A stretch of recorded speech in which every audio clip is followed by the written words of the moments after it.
Here at Ober Gatlinburg, we usually celebrate having a good snow. This makes for wonderful skiing conditions, and to be completely honest, it's good for our business. However, not every snowstorm is a welcome sight in the Smoky Mountains.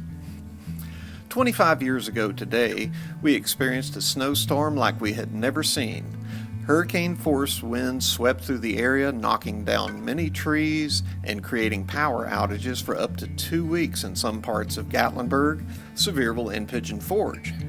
The main thing I remember, it started snowing that night. We were prepared for snow, but when I got up that morning, I said, oh wow, looked out the window and there was a load of snow.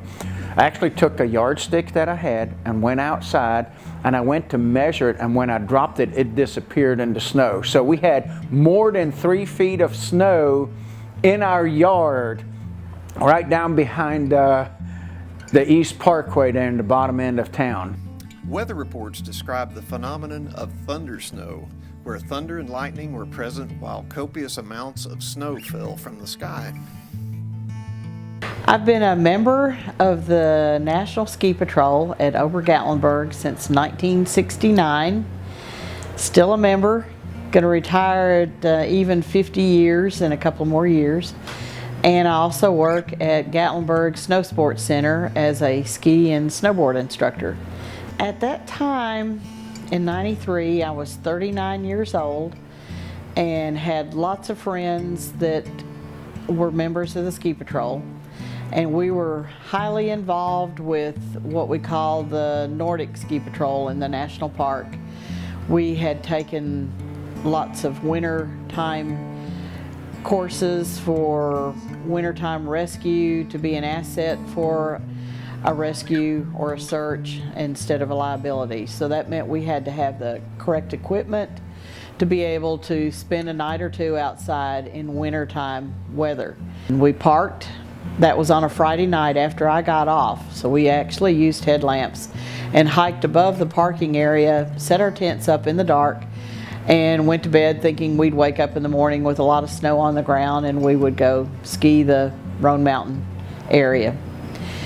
Well, during the night, the wind picked up and our tents, which are designed to withstand high wind and snow, started to sound like a flag in a 50-mile-an-hour wind. It sounded like it was ripping the tent apart. March 12th through the 14th, the Gatlinburg was covered in approximately 30 inches of snow with drifts up to 5 feet. This was not the soft, fluffy snow that is easier to manage. This snow was thick, wet, and heavy, almost like mud. In higher elevations, the conditions were even worse. Way over the bypass that goes over to the Hi-Fi school, and I went up that hill with my skis on. And it was not easy with skis on in 3 feet of snow. It was actually pretty cool.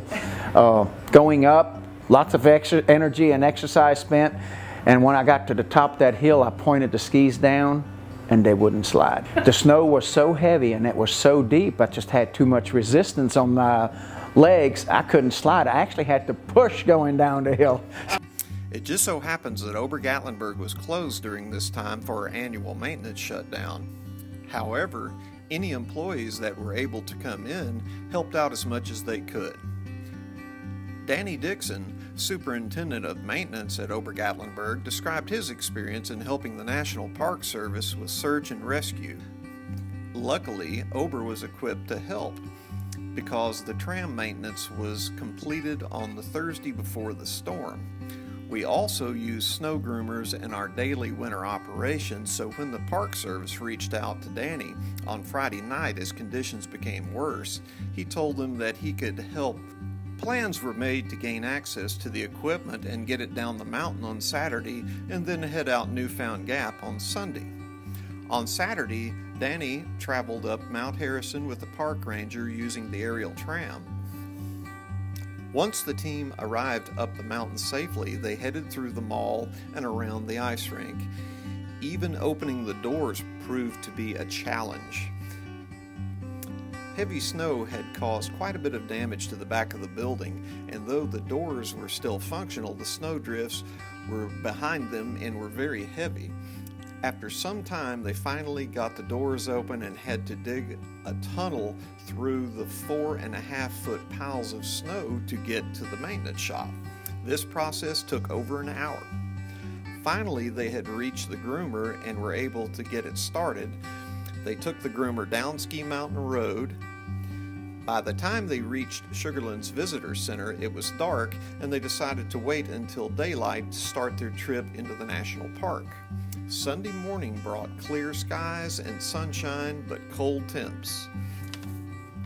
The trip into the park was difficult, having to move through 6 to 12-foot drifts and clearing trees every 100 feet or so. At Bullhead Overlook, a car was found nearly buried and still running with the windows up. The team nervously uncovered the exhaust pipe, and the ranger opened the door to find 3 people suffering from carbon monoxide poisoning. Fortunately, Danny and the park ranger caught them in time, and they gave the travelers water and instruction on keeping the exhaust pipe clear. They rescued these travelers and brought them back to town. Once the Newfound Gap rescues were complete, the city called upon Ober that Sunday night to assist in clearing Ski Mountain Road, as there were people on the mountain who needed medicine. Danny and his team were able to make this happen. I came back, and then this was in '93. Mm-hmm. And so Claude gives me a call on Sunday afternoon. It was just right afternoon, actually. And said, "Can you get to Gatlinburg?" I said, "I don't want to go to Gatlinburg." He said, I need you to come up here, and if you can, get here and plow these roads off up in Chalet Village. I said, "Well, if I can get there, I'll let you know." And when I left here, and the road was passable, it was real slick. But by Sunday, it warmed up enough where the city had got it knocked off a little bit. Because Friday it started. Saturday was just super cold and snow. I mean, it just never quit. And then Sunday, it stopped, snow had stopped, and was blowing around and dried up a little bit, and the roads got pretty passable. So I drove in, headed towards Gatlinburg, and you had one lane going into Gatlinburg. Trees were down like that, and they'd cut out enough to get you into Gatlinburg. So I got to the tramway, probably about 4, something like that. And I said, "Where's Snowcat?" He said, "Well, it's on the way." "What do you mean it's on the way?" Danny had to, I guess, gone with him up in the park, and he was bringing it back, and they had a wheel off. I think they stopped at park headquarters and put the track back on, not a wheel, but a whole track, which wasn't very uncommon. I mean, it's just aggravating. And then he came on down, and I was getting close to 5, and I went ahead and plowed off the Open Hearth restaurant and started up Ski Mountain. 13 hours I spent on that job. 13 hours flipping wore out, because I hadn't done it in a while, you know. Some rescues were even done via aerial tramway. Any folks who could make it up to the Ober Gatlinburg Mountain Terminal were evacuated down the mountain by tram. 2 couples even described how they were helped up the mountain to get back to their rental chalet after hiking farther than they had intended to get food and other supplies in downtown Gatlinburg. The reluctant tram operator agreed to help the 2 men and their wives get back to their chalet shelter once they explained that the half-mile downhill hike would be much more manageable than the 2.5-mile hike up Ski Mountain Road. The blizzard of '93 was not just the typical Smoky Mountain dusting. The National Guard had to bring in helicopters to perform rescues and make food drops throughout the area. Ober was proud to use our resources to help the park rangers and the city of Gatlinburg clear roads and assist with rescue efforts. Today, we remember this unique moment in East Tennessee history, and we are thankful that we were able to help in the ways we could.